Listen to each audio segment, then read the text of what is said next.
વર્ષાસ કિચનમાં આજે હું બનાવી રહી છું ગુજરાતી પૂરણપોળી. તેની માટે જરૂરી સામગ્રી: તુવેરની દાળ બે નાની વાટકી જેટલી મેં લીધી હતી, 15 મિનિટ માટે પલાળી દીધી હતી. તુવેરની દાળ જે વાટકીથી લીધી હોય એ જ વાટકીનું માપ: 1 વાટકી ગોળ, 1 વાટકી ખાંડ, થોડુંક એલચી પાવડર, ઘઉંનો લોટ, તેલ, ઘી. તુવેરની દાળ સરખી બફાઈ જાય અને પૂરણ બનાવવાનું ઇઝી રહે તે માટે હું અલગ ટ્રીકથી બનાવું છું.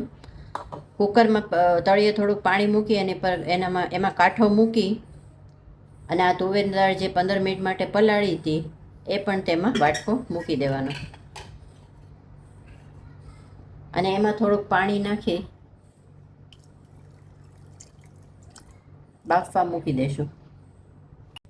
કુકરનું ઢાંકણું બંધ કરી અને ગેસ ઉપર મૂકી 3-4 વિસલ થાય ત્યાં સુધી આપણે એને ચડવા દઈશું. દાળ બફાઈ જાય ત્યાં સુધી આપણે રોટલીનો લોટ તૈયાર કરી લેશું. તેની માટે મેં ઝીણો લોટ લીધો છે, 1 વાટકા જેટલો. તેમાં થોડુંક તેલ નાખશું મોણ માટે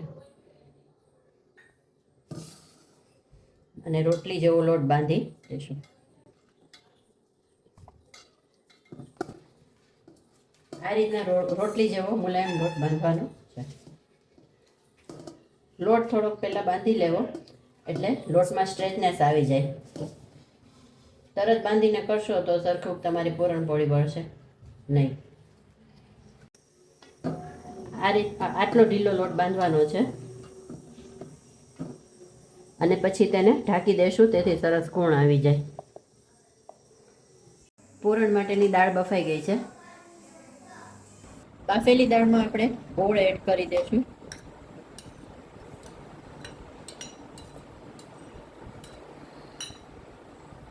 અને ખાંડ.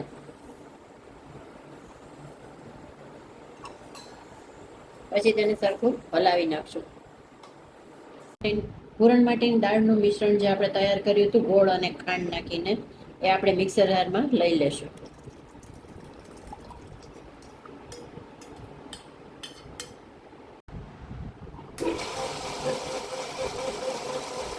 કડાઈમાં 1 ચમચી ઘી મૂકી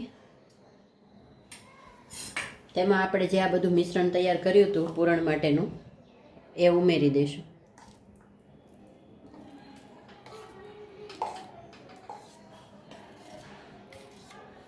મિશ્રણ સરખું ઘટ્ટ થાય ત્યાં સુધી આપણે લાડવા જેવું વળે ત્યાં સુધી હલાવશું. મિશ્રણ ઘટ્ટ થઈ ગયું છે. 5-7 મિનિટનો સમય લાગશે આટલા મિશ્રણને ઘટ્ટ થતા આપણું પૂરણ બનવા માટે. મિશ્રણ આપણું રેડી થઈ ગયું છે.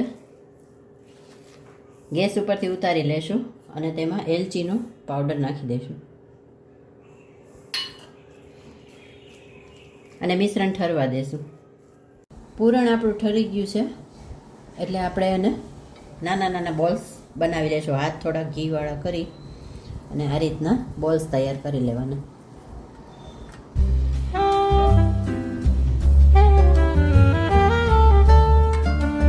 બોલ્સ તૈયાર થઈ ગયા છે. રોટલીના લોટમાંથી એક લુવો લઈ તેને આટલી વણી નાખશું પહેલાં. પછી તેને હથેળીમાં લેશું અને આપણું પૂરણ જે છે તે તેમાં રાખશું અને પછી આ રીતના એને વાળવાની છે.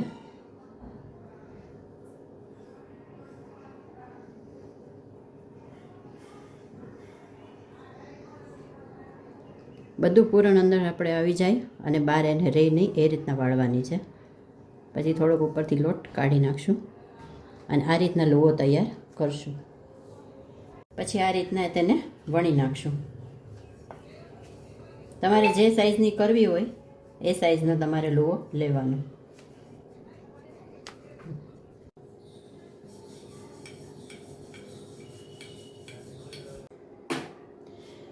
પહેલી પૂરણપોળી શેકવા માટે આપણે થોડુંક લોઢીમાં ઘી લગાડી દઈશું. પછી લગાડવાની જરૂર નથી, પહેલી પૂરણપોળીમાં જ લગાડવું પડશે.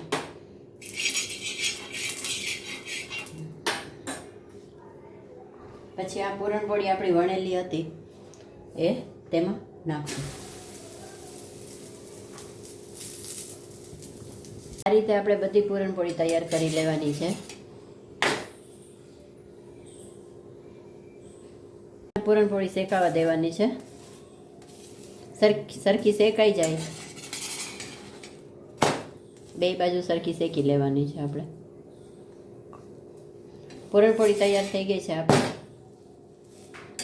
તેને ગેસ ઉપરથી ઉતારી લઈશું.